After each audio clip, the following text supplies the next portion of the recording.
जय हिंद। आज हम लोग क्लास 10th बिहार बोर्ड राजनीति का जो पहला चैप्टर है जिसका नाम है लोकतंत्र में सत्ता की साझेदारी, उसी के बारे में डिस्कशन करने वाले हैं, यानी कि इसी चैप्टर के बारे में हम लोग पढ़ने वाले हैं। आज जिस टॉपिक को हम लोग पढ़ेंगे उस टॉपिक का नाम है लोकतंत्र में द्वंद्ववाद, यानी कि जो लोकतंत्र में जो आपसी टकराव होते हैं, जो द्वंद्व होता है, उसी के बारे में चर्चा करेंगे। तो चलिए शुरू करते हैं आज के क्लास को। सबसे हम लोग देखेंगे यहाँ पे लोकतंत्र की जो सत्ता में साझेदारी है उसमें परिचय के बारे में, कि आखिर ये लोकतंत्र में जो सत्ता की साझेदारी है, तो पहले हम लोग लोकतंत्र को समझेंगे कि लोकतंत्र होता क्या है। तो देखिए, अगर हम लोग पिछले क्लास में पढ़े होंगे तो वहाँ पे 9th क्लास में भी हम लोग ये देखे थे कि लोकतंत्र के बारे में अगर बात करें, इसकी परिभाषा के बारे में, तो सबसे बेहतर परिभाषा जो अब्राहम लिंकन के द्वारा दिया गया है उसी को माना जाता है।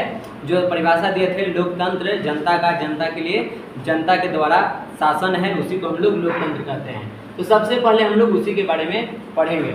पिछले परिचय में, यानी कि पिछले क्लास में हम लोगों ने लोकतांत्रिक स्वरूप के बारे में जानकारी प्राप्त किए थे, यानी कि उसका स्वरूप कैसा होता है, लोकतंत्र किसे कहते हैं, इसके आलोचनाओं के बारे में, इसके अच्छाइयों के बारे में, हर चीज़ के बारे में डिस्कशन किया गया है। इसमें हम लोग यहाँ पे और देखे थे कि कैसे लोकतंत्र का विकास हुआ। पहला ही चैप्टर है वहाँ पे कि लोकतंत्र का क्रमिक विकास, यानी कि 9th क्लास में ही हम लोगों को पढ़ना है कि लोकतंत्र का विकास कैसे हुआ, कैसे क्रमानुसार यहाँ तक पहुँचा है। उसमें हम लोग अलग अलग देश की कहानी भी पढ़े थे कि कैसे वहाँ पे लोकतंत्र का विकास हुआ है, जैसे कि चिली था, पोलैंड था। तो इस तरह से हम लोग पाकिस्तान के बारे में, बांग्लादेश, श्रीलंका, इन सभी देशों के बारे में, भारत में कैसे हुई उसके बारे में, तो इन सभी चीज़ों के बारे में हम लोग पढ़ चुके थे पिछले जो भी क्लास थे, जो 9th क्लास में, उनमें हम लोग इस सब के बारे में डिस्कशन कर चुके हैं। इस वर्ग के जो ये अध्याय, यानी कि क्लास 10th के जो ये अध्याय हम लोग पढ़ रहे हैं, अध्याय 1, जिसका नाम है लोकतंत्र में सत्ता की साझेदारी, इसमें हम लोग ये जानने की कोशिश करेंगे कि सामाजिक विषमता, यानी कि सामाजिक विभेद के कारण, जो सामाजिक विभेद हैं, जो असमानताएं हैं, उसके कारण लोकतंत्र में द्वंद्व कैसे आता है, यानी कि आपसी टकराव कैसे होता है, और ये कैसे इसमें अंतर्निहित है, कैसे इसमें मिला हुआ है, कैसे वह द्वंद्ववाद को बढ़ावा देता है। उसके बाद यहाँ पे जातीय और सांप्रदायिक विविधता लोकतंत्र को किस प्रकार प्रभावित करता है, उसके बारे में पढ़ेंगे कि किस तरह से यहाँ पे लोकतंत्र के लिए जाति और संप्रदाय उसके पर प्रभाव डालता है, कैसे उसका अच्छा या बुरा प्रभाव इस पे पड़ता है। उसके बाद यहाँ देखेंगे कि लिंग भेद के आधार पर भी लोकतंत्र पे क्या प्रभाव पड़ता है, जो लिंग भेद चलता है स्त्री पुरुष करके, तो इसके वजह से भी यहाँ पे लोकतंत्र के व्यवहार में क्या परिवर्तन आता है, कैसे उसको प्रभावित करता है, इन सभी के बारे में इसमें हम लोग चर्चा करेंगे। इस अध्याय में हम लोग ये भी देखेंगे कि किस तरह लोकतंत्र सारी सामाजिक विभिन्नताओं और अंतरों और असमानताओं के बीच सामंजस्य बैठाकर उनका सर्वमान्य समाधान देने की भी कोशिश करता है। जब हम देखेंगे इतने सारे टकराव को, इतने सारे संघर्ष को, आपसी मतभेद को, तो लोकतंत्र की इसमें क्या भूमिका होता है, कैसे ये सबको एक करके, सबके बीच एक सामंजस्य, मतलब एक समझौते करके, और कैसे इसको आगे बढ़ाता है, उसके बारे में भी हम इस चैप्टर में देखेंगे कि यदि दो संप्रदाय के बीच या दो जाति के बीच या लिंग के आधार के लेकर के दो लोगों के बीच टकराव होता है, तो उस टकराव में लोकतंत्र की क्या भूमिका होती है, कैसे वो इसका निदान करता है, वो अपना क्या भूमिका निभाते हैं, उन सभी के बारे में पढ़ेंगे। और इन्हीं अवधारणाओं को आगे बढ़ते हुए यह भी जानने की कोशिश करेंगे कि सामाजिक विभिन्नता कैसे अलग अलग रूप धारण करती है, कैसे सामाजिक विभिन्नता अलग अलग टाइम पे वो अलग अलग अपना रूप दिखाते हैं, उसके बारे में भी। सामाजिक विभिन्नता और लोकतांत्रिक राजनीति कैसे एक दूसरे को प्रभावित करते हैं, जो समाज में विभिन्नताएं हैं, विविधता है, वो और लोकतंत्र दोनों एक दूसरे को कैसे प्रभावित करते हैं, दोनों का एक दूसरे से क्या संबंध है, उसके बारे में भी हम लोग चर्चा करेंगे। जब इस अध्याय में आगे हम लोग बढ़ते जाएंगे, जैसे जैसे आगे पढ़ते जाएंगे, तो आगे हम लोग देखेंगे सामाजिक विभाजन के बारे में, और भेदभाव वाली यहाँ पे सामाजिक असमानता को भी गौर करेंगे, जिसमें कि मुख्य रूप से है जाति, धर्म और लिंग, यानी कि जाति, धर्म और लिंग के कारण जो हमारे भारतीय समाज में जो विभिन्नता पाया जाता है, जो विभेद पाया जाता है, उसके बारे में भी हम लोग इस चैप्टर में आगे पढ़ते जाएंगे, तो वहाँ पे चर्चा करेंगे। इन तीन पर आधारित विषमताएं कैसी और किस प्रकार राजनीति अभिव्यक्त होती है, इस पर भी हम लोग बारी बारी से बात करेंगे कि कैसे ये राजनीति को भी प्रभावित करता है, ये तीन जो जाति, धर्म और लिंग है। तो इन सभी के बारे में हम लोग इस पूरे चैप्टर में एक एक करके अच्छे से इसका डिस्कशन करेंगे। तो जो चैप्टर चलेगा इसमें हम लाइन बाय लाइन हर एक लाइन को एक्सप्लेन करने की कोशिश करेंगे कि जो भी इम्पोर्टेंट है उन सभी को यहाँ पे लाइन बाय लाइन एक्सप्लेनेशन किया जाए।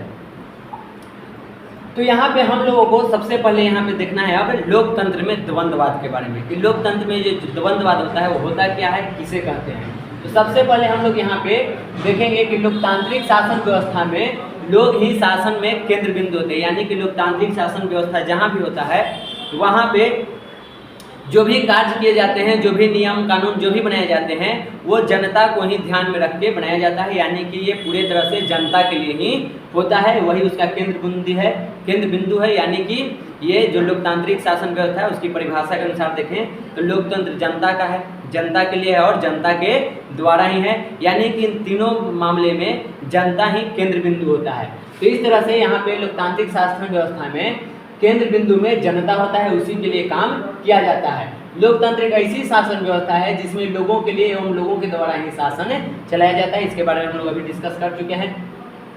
शासन में लोक प्रतिनिधि लोगों के हित का तथा उनके इच्छा का सर्वोपरि महत्व देना चाहते हैं। जो भी यहाँ पे लोकतांत्रिक शासन व्यवस्था जहाँ पे होता है वहाँ पे जो भी चुन के शासक वर्ग आते हैं, जो भी शासन में आते हैं, उन लोगों का जो भी नियम कानून होता है, जो भी उनका तरीका होता है शासन करने का, उसमें सबसे पहले अगर किसी चीज़ का महत्व दिया जाता है तो वो है लोगों की इच्छा, लोग क्या चाहते हैं। तो लोकतांत्रिक शासन व्यवस्था में सरकार जो है वो भी लोगों की इच्छा के अनुसार काम करती है, जो लोगों की आवश्यकता होती है उसके अनुसार काम करती है। शासन में यहाँ पे देखा जाए तो लोकतांत्रिक व्यवहार समाज में उभरते द्वंद्व से भी प्रभावित होता है। यदि कभी समाज में किसी प्रकार के टकराव हो, आपसी संघर्ष हो, द्वंद्व हो, तो उसके कारण यहाँ पे जो लोकतांत्रिक शासन व्यवस्था है वो भी प्रभावित होता है, यानी कि जो शासन व्यवस्था है उसको भी ये प्रभावित करता है। तो द्वंद्व का लोकतांत्रिक शासन व्यवस्था में बहुत महत्वपूर्ण भूमिका होता है, इसके ऊपर उसका बहुत बड़ा प्रभाव पड़ता है। इसको समझने के लिए हम लोग अभी हाल फिलहाल में जो कुछ घटनाएं घटे हैं हमारे देश में उसके बारे में पढ़ेंगे। जैसे यहाँ पे एक घटना है 1961 की। 1961 में मुंबई में मराठियों की संख्या 34% थी, यानी कि जितने भी वहाँ मराठी थे, जितने भी महाराष्ट्र में जनसंख्या थी उसमें से मात्र 34% ही लोग यहाँ पे मराठी थे। बाकी जो लोग थे वो भारत के अलग अलग जगह से आए हुए थे। जब 2001 में ये आंकड़ा फिर से निकाला गया तब यहाँ पे मराठियों की जनसंख्या बढ़ के 57% हो गया था। इतना ज़्यादा इनका जनसंख्या बढ़ गया था। उसके बाद यहाँ पे होता यह है कि मुंबई ऐसे भी कहा जाता है कि मुंबई सपनों का शहर है। उसके बाद ये हमारी वित्तीय राजधानी भी है। तो पूरे भारत से लोग यहाँ पे मुंबई में अपना रोजी रोजगार के तलाश में अपने सपने को पूरे करने के लिए यहाँ पे जाते रहते हैं। अगर पीछे जा कर के देखें तो यहाँ पे पूरे भारत से लोग आते थे, चाहे वो दक्षिण भारत हो, उत्तर भारत हो, पंजाब हरियाणा, हर जगह से लोग मुंबई में जाते थे। अपना वहाँ पे जो भी सपने उसको पूरा करने के लिए वहाँ पे जाते थे। जाने का एक वजह ये भी है कि वो हमारा वित्तीय राजधानी है। लेकिन यहाँ पे दक्षिण भारत में जो चेन्नई है, बेंगलुरु है, हैदराबाद है, इन सभी का आज के अगर वर्तमान में बात करें तो इसका विकास हो चुका है। ये सब डेवलप्ड शहर हैं, ये सब विकसित शहर में आते हैं। और इस कारण से दक्षिण भारतीय जो लोग हैं वो मुंबई में अब कम प्रवास करते हैं, यानी वो मुंबई में अब कम जाते हैं। उनको उतना अब जाने की आवश्यकता नहीं होती है, क्योंकि जो भी रोजी रोजगार उनको चाहिए वो अपने ही शहर में उनको मिल जाती है। इसी प्रकार गुजरात में भी सूरत, अहमदाबाद और बड़ौदा जैसे शहरों का विकास हो गया है, जिसके कारण इस स्टेट से भी अब महाराष्ट्र में लोग बहुत कम जाते हैं। उनका भी यहाँ पे प्रवासी संख्या बहुत कम हो गया है। मतलब कि गुजरात से भी मुंबई जाने वाले लोगों की संख्या कमी हुई है, इसमें भी कमी देखी गई है। लेकिन यहाँ पे जो उत्तर भारत के लोग हैं, जो हिंदी भाषी लोग हैं, जो हिंदी बोलते हैं, उन लोगों की संख्या में कमी नहीं आई है। ये लोग अभी भी, जैसे हमारे बिहार, उत्तर प्रदेश, झारखंड जैसे राज्य हैं, तो यहाँ से अभी भी लोग काम की तलाश में मुंबई की ओर प्रवास करते हैं, वहाँ पे जाते हैं। Tata institute of social sciences ने एक अध्ययन में ये पाया था कि लगभग 49% प्रवासी लोग उत्पादन कार्य में लगे हुए, यानी कि मुंबई में जितना भी वहाँ की जो जनसंख्या है उसमें से यहाँ पे जो प्रवासी लोग हैं, जो बाहर के राज्यों से गए हैं, मुंबई के जो नहीं, महाराष्ट्र के जो नहीं है, वैसे लोग यहाँ पे उत्पादन के कार्य में लगे हुए हैं, उत्पादन करने का कार्य करते हैं। इसके अलावा यहाँ पे जो मूल रूप से मराठी हैं, जो महाराष्ट्र के रहने वाले हैं, वे लोग यहाँ पे सुविधा वाले जो भी नौकरी हैं, बड़े बड़े नौकरी हैं, वो सब नौकरी में यहाँ पे मराठियों का वर्चस्व होता है, और बाकी जो छोटे मोटे काम होते हैं वो बाहर से जो अदर स्टेट से जो लोग जाते हैं उन लोगों द्वारा ही किया जाता है।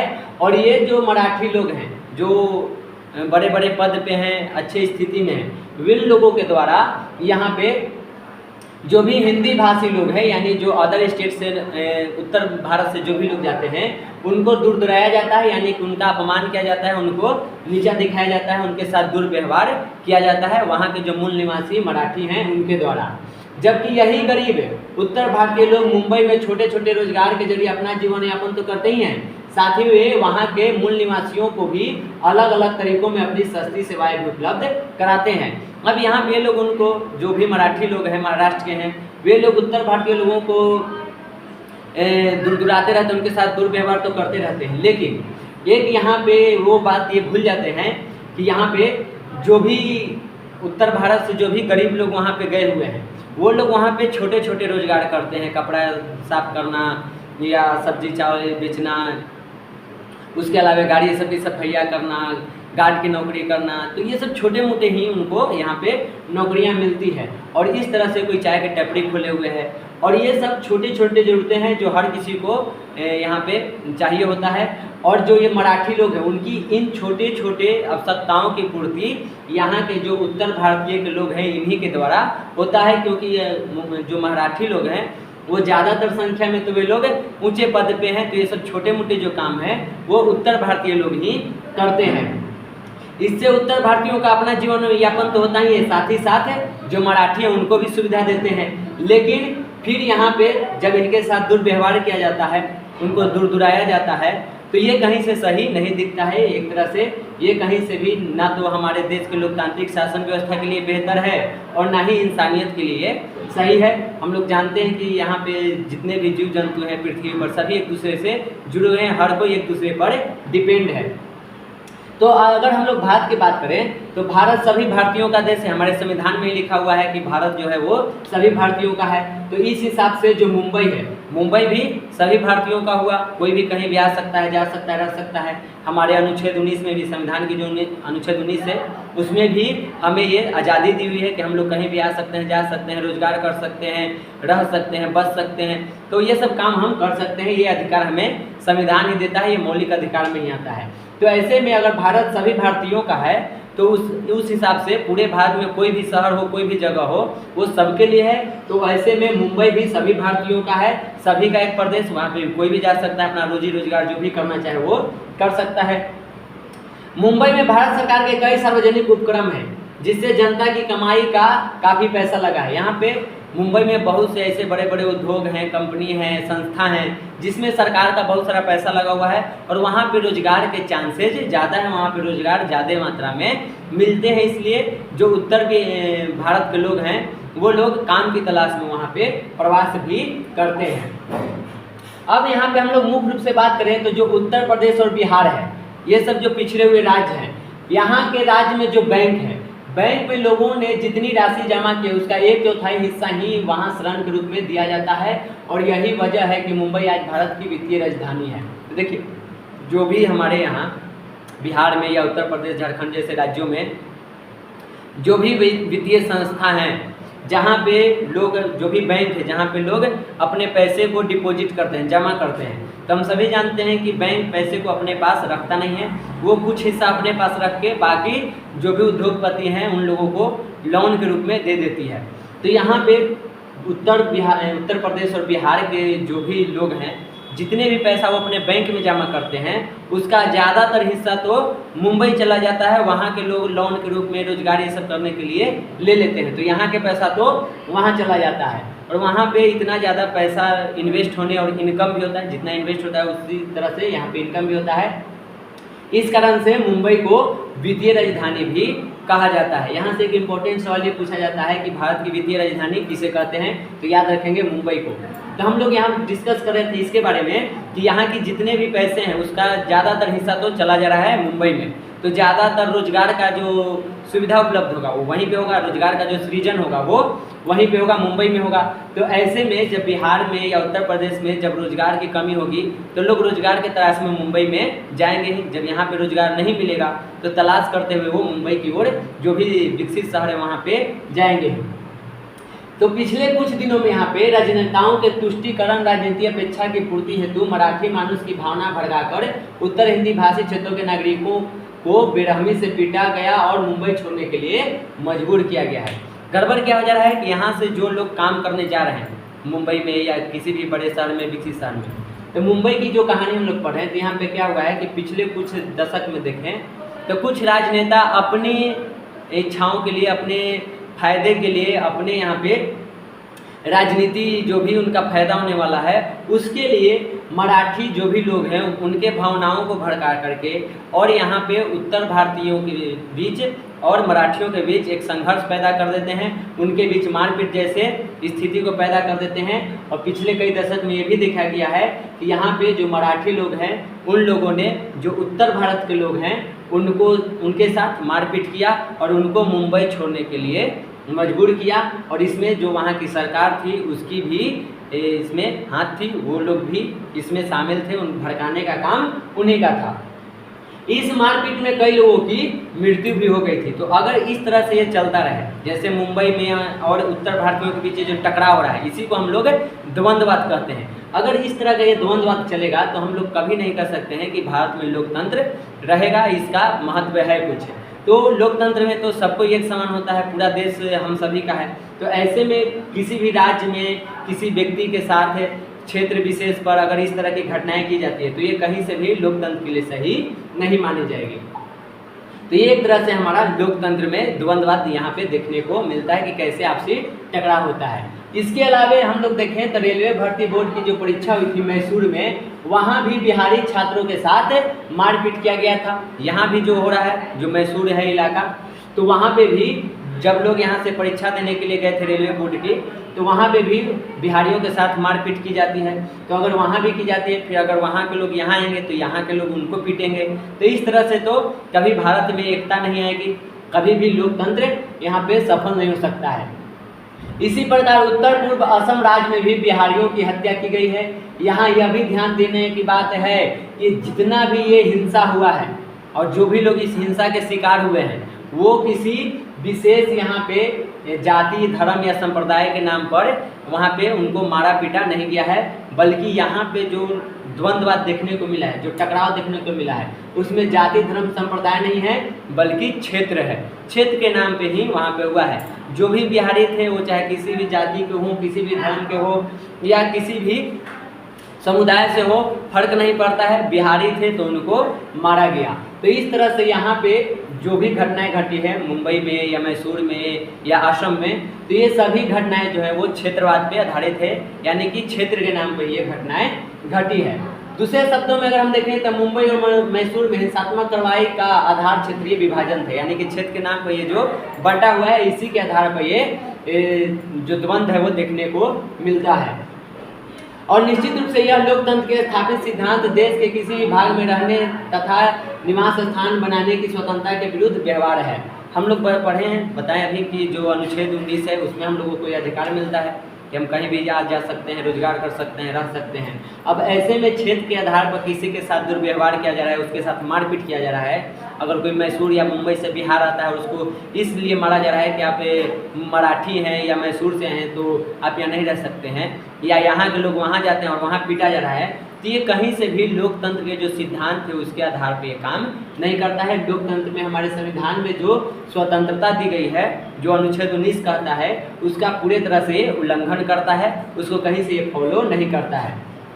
कई इसमें अगर देखा जाए तो नेताओं का भी हाथ होता है। नेताओं अपने जो भी उनकी इच्छाएं होती है, जो उनका तुष्टीकरण की नीति है, उसी के पूर्ति के लिए यहाँ पे सत्ताधारियों द्वारा ही इसका समर्थन किया जाता है, तभी होता है। अगर सत्ताधारी सरकार, जो राज्य सरकार है, अगर इसके ऊपर अगर कठोर कानून बनाए, अगर वो सख्त हो, तो ऐसी घटनाएं नहीं हो सकती है। तो अगर किसी राज्य में इस तरह की घटनाएं होती है तो वहाँ पे सरकार का भी उसमें मिली भगत होती है, वो उसका भी उसमें हाथ होता है, वो अपने तुष्टिकरण की नीति के पूर्ति के लिए ही इस तरह के काम करवाते हैं, इसको अंजाम देते हैं। तो ये जितना भी हम लोग द्वंद्वात्मक पहलू देखें, जो भी अभी केसेज हम लोग यहाँ पे कवर किए, जिसके बारे में भी हम चर्चा किए, ये सभी यहाँ पे सीधे रूप से लोकतंत्र के सिद्धांत पर, उसके व्यवहारों पर प्रभाव डालता है। इससे लोकतंत्र के जो सिद्धांत है, उसके जो व्यवहार है, उस पर सीधे रूप से प्रभाव पड़ता है, वो खतरे में नजर आता है। अगर इस तरह से देश में चलता रहा, किसी भी देश में, किसी भी क्षेत्र में, तो उस देश में हम कल्पना नहीं कर सकते हैं कि वहाँ पे आगे भी लोकतंत्र जारी रहेगा। इसके अलावा हम लोग अपने देश के तो पढ़ लिया, कई और देश के जो विदेश हैं उनके बारे में, अलग अलग देश के बारे में पढ़े। मैक्सिको में भी ओलंपिक समारोह में विरोध का रूप जो लिया गया था वो नस्ल पे आधारित था। इसके बारे में आगे हम लोग चर्चा करेंगे कि मैक्सिको पे ओलंपिक समारोह क्या था, उसमें क्या घटना हुआ था, वो हम लोग को आगे पढ़ना है। अभी हम लोग यहाँ पे जो पढ़ेंगे वो एक जगह के बारे में पढ़ना है जिसका नाम है बेल्जियम।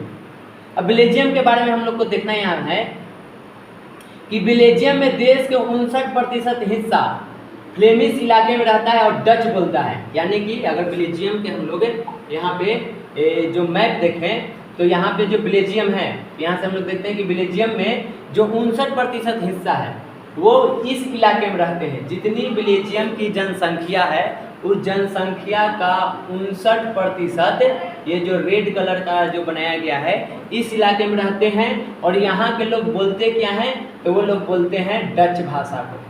तो जो यहाँ पे फ्लेमिश इलाके में रहते हैं बेल्जियम के, वो लोग ज़्यादा जनसंख्या में हैं, 59% हैं, यही को कि 60% हैं।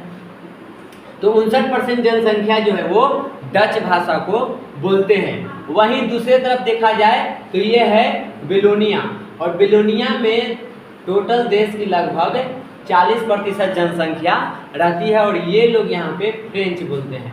तो इसको हम लोग बेहतर से समझेंगे। और यहाँ पे जो ब्लू कलर का दिख रहा है वो है बेल्जियम की राजधानी ब्रुसेल्स, जहाँ पे ये जो जनसंख्या है वो 80% जनसंख्या है। यानी कि यहाँ जितनी जनसंख्या है उसका 80% लोग फ्रेंच बोलते हैं और 20% डच बोलते हैं। अब यहाँ की जो लड़ाई है, यहाँ पे जो द्वंद्ववाद हो रहा है बेल्जियम में, वो सीधे तरह से यहाँ पे भाषा के आधार पे होगा। बेल्जियम में अगर देखा जाए तो दो इलाकों को पहले हम लोग देखते हैं, एक है यहाँ पे फ्लेमिश और एक है बेलोनिया। यहाँ पे फ्लेमिश में भले ही जनसंख्या ज़्यादा है, लेकिन जो समृद्ध लोग थे वो थे ये बेलोनिया के जो फ्रेंच भाषी लोग हैं, ये लोग ज़्यादा समृद्ध थे डच के मामले में। और इस कारण से इन दोनों के बीच, जो डच भाषा बोलने वाले लोग हैं और जो फ्रेंच भाषा बोलने वाले लोग हैं, इनके बीच हमेशा आपसी टकराव, आपसी द्वंद्व चलते रहता था, जिसके कारण यहाँ की स्थिति जो है वो संतोषजनक नहीं थी। ऐसी स्थिति मतलब शासन व्यवस्था अच्छे से चल सके ऐसी स्थिति यहाँ की नहीं थी। और इसमें एक चीज़ स्वाभाविक हो गया था कि दिन प्रतिदिन इन दोनों के बीच जो आपसी तनाव है, जो टकराव है, वो बढ़ते जा रहा था। और आगे ये क्या रूप लेता है वो हम लोग आगे देखते हैं। जब ये आपसी टकराव बहुत ज़्यादा हो जाता है, जब ये द्वंद्ववाद बहुत ज़्यादा हो गया, तो यही चीज़ वहाँ के जो लोकतांत्रिक शासन है उसको एक नया दिशा निर्धारित करता है। और जो बेल्जियम की सरकार है केंद्र में, उनकी शक्तियों को कम किया जाता है। पहले से जो केंद्र सरकार की शक्तियाँ थी वो कम कर दी गई। और यहाँ पे जो पूरा बेल्जियम जो है वो दो भाग में है, एक इधर और एक इधर। और इन दोनों के लिए राज्य सरकार की स्थापना की गई। एक इधर अपना राज्य सरकार बनेगा और एक इधर अपना राज्य सरकार बनेगा। और ये दोनों केंद्र सरकार से स्वतंत्र रहता है। और उसके बाद यहाँ पे जो भी कार्य करना होगा तो इसमें राज्य सरकार और केंद्र सरकार के साथ मिलकर एक समुदाय के जैसा काम किया जाता है। तो यहाँ पे दो इलाकों की क्षेत्रीय सरकार को यहाँ पे कुछ शक्तियाँ दी गई। एक राजनीति में, बेल्जियम की राजनीति में एक नया मोड़ आया कि जो केंद्र की शक्तियाँ उसको कम किया गया और क्षेत्रीय सरकार को यहाँ पे गठन हुआ, उसका पावर को यहाँ पे बढ़ाया गया। यानी कि राज्य सरकार केंद्रीय सरकार के अधीन नहीं है। बेल्जियम में जो राज्य सरकार है वो केंद्र सरकार के अधीन नहीं होती है। तो ये चीज़ यहाँ पे किया गया है। उसके बाद दोनों समुदाय ने सम्मान प्रतिनिधि वाले ब्रुसेल्स की अलग सरकार है। अगर देखा जाए तो यहाँ पे अलग सरकार है, ब्रुसेल्स में अलग सरकार है और बेलोनिया में अलग सरकार है। तो इस तरह से सरकार जो है वो तीन भागों में बटा हुआ है। संस्कृति, शिक्षा और भाषा जैसे मसलों के लिए डच, फ्रेंच और जर्मन बोलने वाले लोग अपने सरकार के चुनाव का सामुदायिक सरकार बनाते हैं। तो यहाँ पे पहले तो इन तीनों का अपना अलग अलग सरकार है, फिर उसके बाद जो भी अगर शिक्षा, प्रचार, संस्कृति है, कल्चर, जो लैंग्वेज है, इन सभी के मामले में अगर कोई बात करनी हो तो उसके लिए ये तीनों मिल करके अपना एक सामुदायिक सरकार बनाते हैं जिसमें तीनों के प्रतिनिधि होते हैं और इस तरह से यहाँ पे सरकार कार्य करती है। तो अगर हम बात करें बेल्जियम में, तो बेल्जियम में जो सामाजिक विभाजन हुआ है, तो सामाजिक विभाजन का आधार न तो नस्ल है और न जाति है न धर्म है। वहाँ पे जो सामाजिक विभाजन हुआ है उसमें भाषा है, भाषा के आधार पे ही बेल्जियम में विभाजन हुआ है। ये जो 3 स्तर के सरकार कार्य कर रही है उसके पीछे अगर कोई वजह है तो वो है भाषा। तो बेल्जियम में सामाजिक विभाजन का रूप जाति धर्म नहीं है, वहाँ पे भाषा है। इसके अलावा अगर हम अपने पड़ोसी एक देश हैं श्रीलंका, वहाँ की बात करें तो श्रीलंका में सामाजिक विभाजन में क्षेत्रीय चीज भी है और यहाँ पे सामाजिक भी है, दोनों चीज़ के है। अगर हम आगे उसमें चर्चा करेंगे कि श्रीलंका की जो कहानी है तो वहाँ पे जो भारत के तमिल के जो लोग वहाँ पे रहते हैं श्रीलंका में, उनके बीच और जो श्रीलंका के मुख्य निवासी हैं सिंहली लोग, उनके बीच हमेशा टकराव चलते रहता है। ये भाषा के आधार पे भी है, धार्मिक भी इसको कह सकते हैं क्योंकि श्रीलंका के लोग जो मूल निवासी वो लोग बौद्ध धर्म मानते हैं, जो तमिल के हैं वो लोग हिंदू धर्म में सनातनी हैं। तो भाषा के नाम पे और धर्म के नाम पे सामाजिक विभाजन वहाँ पे भी देखने को मिलता है, उसके बारे में भी हम लोग आगे चर्चा करेंगे। लेकिन हम अगर अपने भारत की बात करें कि भारत में जो सामाजिक विभाजन हो रहा है उसका स्वरूप क्या है, यहाँ पे भाषा है, जाति है, धर्म है, कौन सा चीज़ है जिसके कारण भारत में सामाजिक विभाजन पाया जाता है, तो इसका जवाब देना एक कोई कारण नहीं है। जो भारत में जो सामाजिक विभाजन है वो बहुत ही जटिल है, कई सारे कारण हैं जो भारत में सामाजिक विभाजन को अंजाम देते हैं। अगर बात करें हम संस्कृति की तो भारत में उत्तर भारत के जो लोग हैं उनकी संस्कृति अलग है, जो दक्षिण भारत के हैं उनकी संस्कृति अलग है। दोनों की संस्कृति में ही अगर देखा जाए तो बहुत ज़्यादा यहाँ पे डिफरेंस देखने को मिलता है, दोनों के बीच बहुत बड़ा अंतर देखने को मिलता है। उसके बाद भाषा का भी बहुत बड़ा अंतर है। ऐसा कहा जाता है कि अगर भारत में आप 20 से 25 किलोमीटर के दायरे से बाहर निकले तो वहाँ पे बोली भाषा चेंज हो जाती है। तो भाषा के भी यहाँ पे बहुत ज़्यादा विविधता यहाँ पे पाया जाता है। उसके बाद हमारा जो समाज है भारतीय समाज, वो जाति के नाम पे भी बटा हुआ है, यानी कि यहाँ पे जातीय विविधता भी बहुत ज़्यादा पाया जाता है। तो ये सब कुछ चीज़ हैं जो कि भारत में सामाजिक विभाजन के कारण बनते हैं। यहाँ पे हमेशा देखा जाता है कि जो ऊंचे जाति के लोग हैं वो नीचे जाति के लोगों के साथ हमेशा उनके बीच टकराव चलते रहता है अपने हितों को लेकर के। अपने लिए यहाँ पे ऊंचे जाति और नीचे जाति में हमेशा टकराव होते रहता है। इसका बहुत बड़ा एग्जाम्पल अगर हम लोग देखें तो भीमराव अम्बेडकर भी हो जाएंगे, जो अपने पूरे जीवन यहाँ पे इसी जाति प्रथा के खिलाफ लड़ते रह गए। यहाँ पे दलितों एवं पिछड़ों को भी अपनी अपनी समस्याएं हैं, यानी कि जो दलित में आते हैं, पिछड़े में आते हैं, उनका भी अपना अपना समस्या है। यहाँ पे हर एक जाति दूसरे जाति से आपसी टकराव में लगा हुआ है, इनके बीच द्वंद्व देखने को मिलता है। बिहार में तो अभी हाल ही में एक नया पहचान बना है जिसे हम लोग दलित और महादलित के नाम से जानते हैं। तो इन सभी के बीच हमारे देश में धार्मिक, सामाजिक, जाति, लिंग जितने भी हैं, भाषा हो जाए, संस्कृति हो जाए, हर चीज़ पर भारतीय समाज में द्वंद्व देखने को मिलता है। इन सभी चीज़ों को भारतीय समाज में सामाजिक विभाजन पाया जाता है, इनके बीच आपसी टकराव होते रहता है अपने हितों को लेकर के। और अगर हम लोग बात करें कि भारत में सामाजिक विभाजन किस आधार पे है, तो कोई एक चीज़ हम इसमें नहीं बता सकते। इसमें जाति, धर्म, क्षेत्र, हर चीज़ का यहाँ पे सामाजिक विभाजन देखा जाता है। अभी हम लोग जो पीछे चर्चा किए मुंबई और उत्तर भारत के बारे में, तो वो एक क्षेत्र के नाम पर सामाजिक विभाजन देखने को मिलता है, वहाँ पे क्षेत्र के नाम पर द्वंद्ववाद होता है। इसके अलावा हम लोग अपने समाज में गरीब अमीर के नाम पे भी देखते हैं। उसके बाद जाति के नाम पे, लिंग के नाम पे, धर्म के नाम पे, हर चीज़ में यहाँ पे हम लोग आपसी टकराव, अंतर्द्वंद देखने को भारतीय समाज में मिलता है। इसीलिए कहा गया है कि भारत में जो सामाजिक विभाजन है वो बहुत ही जटिल है, इसको बताना इतना आसान नहीं है। अब हम लोग यहाँ पे कुछ केसेज को यहाँ पे डिस्कशन करेंगे। जैसे इसके बारे में हम लोग पहले ही पढ़ चुके हैं कि हमारा संविधान का जो अनुच्छेद 19 है, कैसे यहाँ पे इससे हम देखेंगे कि जो हमारा संविधान कहता है, जो हमारे लोकतंत्र के सिद्धांत कहते हैं, क्या उसके आधार पर हमारे देश में जो भी नीति नियम है वो चल रहे हैं। तो हमारा जो संविधान का अनुच्छेद 19 है वो हमें स्वतंत्रता का अधिकार देता है। स्वतंत्रता किस बात की है? तो हम लोग अपने देश में, अगर भारत के नागरिक हैं तो अपने देश में कहीं भी आ सकते हैं, जा सकते हैं, कहीं भी रह सकते हैं। हम लोग अपना एक संगठन बना सकते हैं, बिना हथियार के आंदोलन ये सब कर सकते हैं, कोई रोजगार कर सकते हैं, भारत के किसी भी क्षेत्र में हम बस सकते हैं, वहाँ पे रह सकते हैं। तो ये सब अधिकार हमें यहाँ पे जो भारत के जो संविधान है उसका जो अनुच्छेद 19 है उसके द्वारा दिया जाता है। इसके अलावे जो हमारे संविधान का अनुच्छेद 15 है, 15 हम लोगों को छुआछूत की मनाही करता है, यानी कि किसी के साथ धर्म, वंश, जाति या जन्म स्थान के आधार पर, लिंग के आधार पर हम भेदभाव नहीं कर सकते हैं। तो हमारे संविधान में यहाँ पे दो चीज़ इंपॉर्टेंट हो जाता है, एक अनुच्छेद 19 और एक अनुच्छेद 15। अनुच्छेद 19 हमें भारत में कहीं भी आने जाने की, कोई कार्य करने की आज़ादी देता है, तो वहीं अनुच्छेद 15 जो है वो हम लोगों को किसी के साथ जाति, धर्म, लिंग इस सब के आधार पर भेदभाव करने से रोकता है। इन सभी चीज़ों को निषेध किया गया है, इसको दंडनीय अपराध माना गया है। यदि कोई इस तरह के कार्य करता है तो वो एक तरह से संविधान के जो नियम है उसका उल्लंघन करता है और एक तरह से दंडनीय अपराध है। लेकिन जो हमारे बुक में दिया हुआ है वहाँ से देखते हैं कि स्पष्ट है कि मुंबई में जो राज ठाकरे के नेतृत्व में तथा कथित मराठियों द्वारा उत्तर भारतीयों के साथ जो किया गया है, जो उनके साथ दुर्व्यवहार किया गया है, वो कहीं से भी सामाजिक व्यवस्था के लिए बेहतर नहीं है। अगर ऐसा ही चलता रहा तब भारत का सामाजिक व्यवस्था छिन्न भिन्न हो जाएगा। ये एक बहुत ही घिनौना प्रयास था। किसी भी राज्य सरकार को या वहाँ के जनता को किसी अन्य राज्य के लोगों के साथ ऐसा नहीं करना चाहिए, क्योंकि भारत जो है वो हम सभी का है।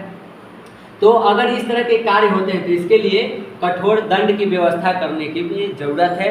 कुछ नियम और भी बनाने की आवश्यकता है ताकि लोगों के साथ ऐसा व्यवहार नहीं किया जाए और प्रत्येक भारत के रहने वाले लोग अपने आप को भारतीय समझे, पूरे भारत को अपना समझे। अगर ये भावना लाना है तो उसके लिए हम लोगों को यहाँ पे कुछ नियम कानून बनाने पड़ेंगे। मुद्दा नंबर 2 में वही है कि अगर संविधान के अनुच्छेद 15 के जो दिया गया है, अगर उसका जो संविधान में दिया हुआ है अनुच्छेद 15 में, अगर उसका सही से पालन नहीं किया गया तो हमारे यहाँ पे जो बताया गया है कि किसी भी नगर या कस्बे में आबाद गति से बहिर्गतों का आगमन होता रहे और नगर और कस्बे की जनसंख्या चरित्र इतना बदल जाएगा कि वहाँ तमाम तरह की विकृतियाँ पैदा हो जाएगी। तो यहाँ पे एक और है, इसमें कमी भी देखने को, कि यदि अनुच्छेद 15 को माना गया और इसमें अगर बाहर से लोग, जो 19 में है, बाहर से लोग, एक ये भी नेगेटिव रूप हम लोगों को यहाँ देखने को मिलता है कि अनुच्छेद 19 में लिखा हुआ है हम कहीं भी जा सकते हैं, रह सकते हैं, कर सकते हैं।